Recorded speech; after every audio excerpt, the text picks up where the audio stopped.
All right, welcome in everybody to Thursday's edition of Daily Bread, coming at you live right at 11:45 on the East Coast. We got a late MLB slate and three NBA playoff games tonight, so that's what we got you covered on today's episode. The show is powered and sponsored by the Wise Guys Diamond Club. Be sure to be checking them out and make sure to get in today before it's too late. We're live on Twitter at Daily Bread Media. Make sure to give us a like and a retweet there and a follow if you already aren't. Live on YouTube, the number one spot to be to watch us because your comments can be featured. You can drop your best bets, whatever you want to say, whatever you want to talk about. That is your spot.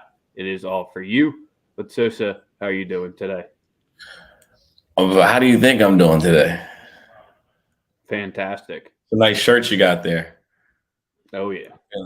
I'm feeling great, man. It's been another week of sucker-free living. Feels great. Feels fucking great, man.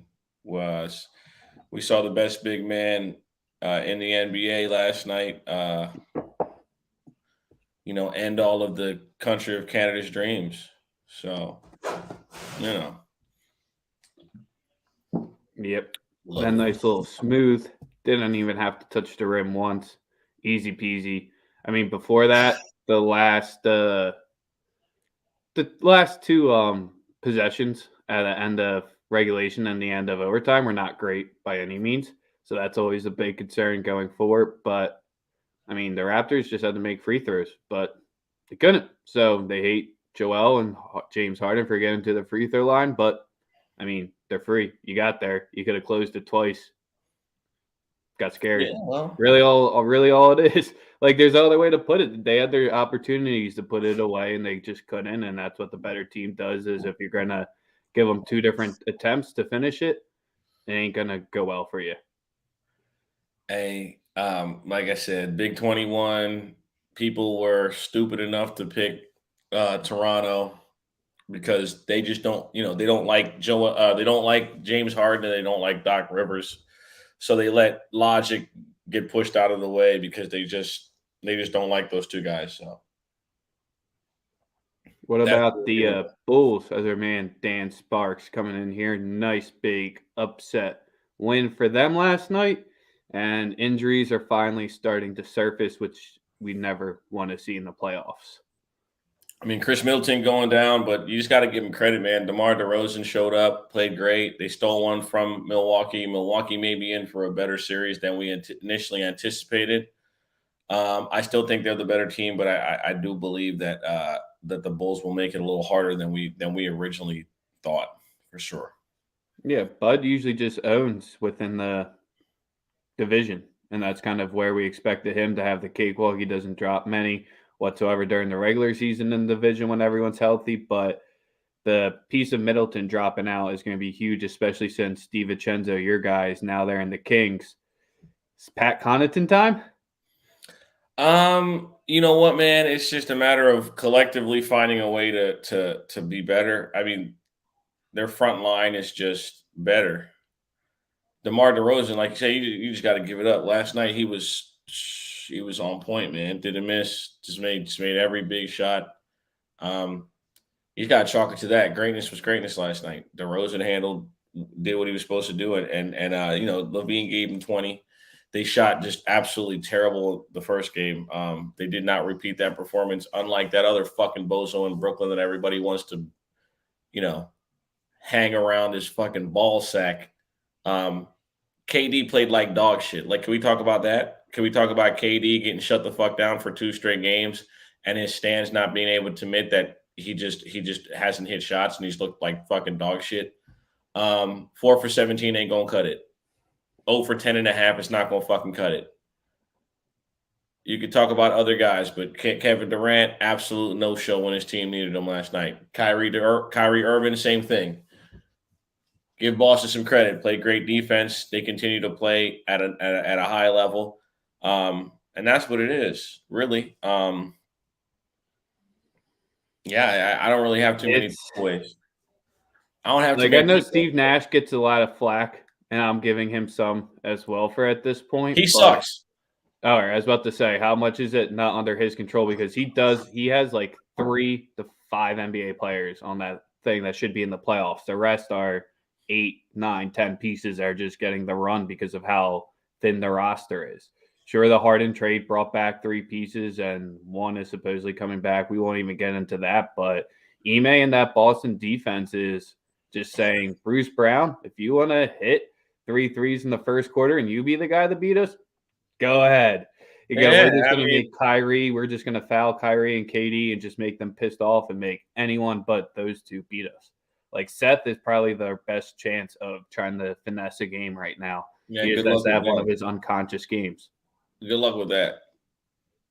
Good luck with all that. They're lucky if this goes. They're lucky if this goes 6. It's probably done in 5. All right, let's get to today's plays. We'll try to be wrapped up and out here pretty quickly because we got a small MLB slate travel day for some teams. So we got a few games. I know most of them are early day because they're giving the NBA playoffs all the shine with only one night game after 8 o'clock starting. But Sosa, the Nerfies, stolen bases, home runs, where we starting today, total. What do you like? Man, baseball is tough today. Um, the only play that I'm really looking at right now is I like the Miami Marlins first 5 today against St. Louis at home. Ooh, Miami little bounce Marlins back first. spot after getting shut out. Yep, Miami Marlins first 5 run line. Lopez has been solid for them. I like him to give them a good outing at home. The Miami Marlins minus half run first 5 plus 104. That's All my right, first I one of like the day. that one there. Hicks. We really don't just got anything on this dude yet, so I like the spot first career start, I believe. Yep, no Nerfy today. I don't like these matchups. These pitching matchups are crazy, and So Sosa, this is a spot where he's saying water finds its level because St. Louis is 8-0 against Miami over the last 3 years. The yep, Fish haven't been able to get a dub against them. I mean, yep. the bats just weren't there last night against the first time pitcher. I like it. The Yankees Pablo team Pablo should total be did solid. end up coming through yesterday. Do we see the same thing happening here with them facing Pineda? I'm staying away because Pineda. I mean, come on, man. When's the last time he's pitched? The last time Pineda's pitch was against Detroit on September 29th. Pineda pitches for Detroit, Yeah, he was not on Detroit last year. right? So That was his last start was against Detroit in September. okay, yeah. Pineda debut, Yankee tax. There's nothing I can do. There's nothing that convinced me to touch the Detroit Tigers right now. They've been awful, bro. Can't do it. Yeah, it's a tough one there. That's kind of just where I think the Yankees bats could probably stay alive, and then the full game over might not be the worst look out either because Jordan Montgomery is getting up here. When he faced the O's, he looked clean. When he faced Boston, he got hit up. So I think if there is a spot for the Tigers bats to potentially come back alive, I would lean the over here. But there's not too much in the MLB that's really forcing my hand here today. Yeah, baseball is quite. It's just a short sports day in general in regards to looking for action. To be totally honest, I don't want to overextend or overreach, but like I said, that the Marlins, I'm taking a ticket on the Marlins because I like them today, and that's pretty much all I have in baseball. All right, and we'll get into the NBA. Let's go. I got something for every single one of the games tonight. All right, which one we starting off with then? We're gonna start with Dallas versus Utah.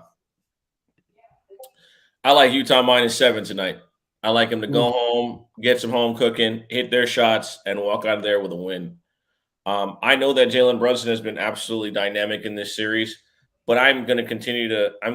I think, and I strongly believe that betting against Dallas without Luka Doncic is the correct move.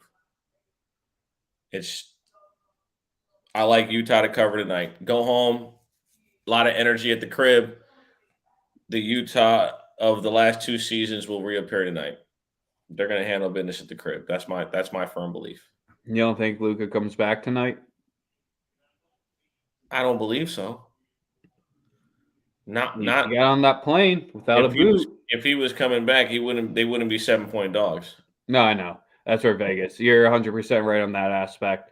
And that's kind of just where the smart thinking might just be to hold him out this whole series and just look for next year. But I don't think that's in the Mavs game plan. But this is a spot where, in game 2, you saw, and it's something that we used to preach about last playoffs, is where do your role players excel the best? At home. Dallas got it in game 2.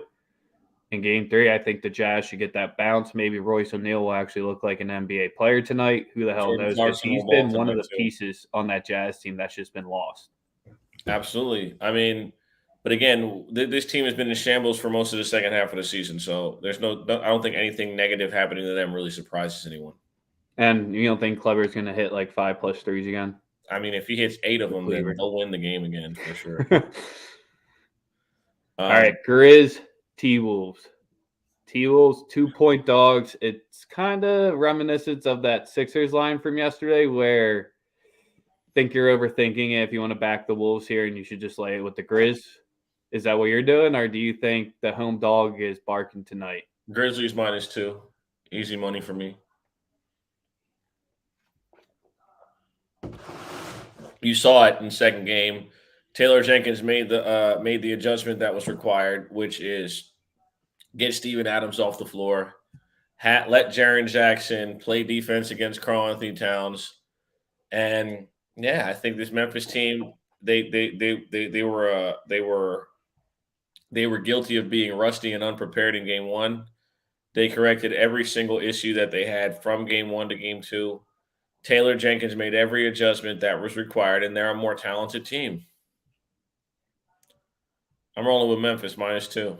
Does Cat break 15 points tonight?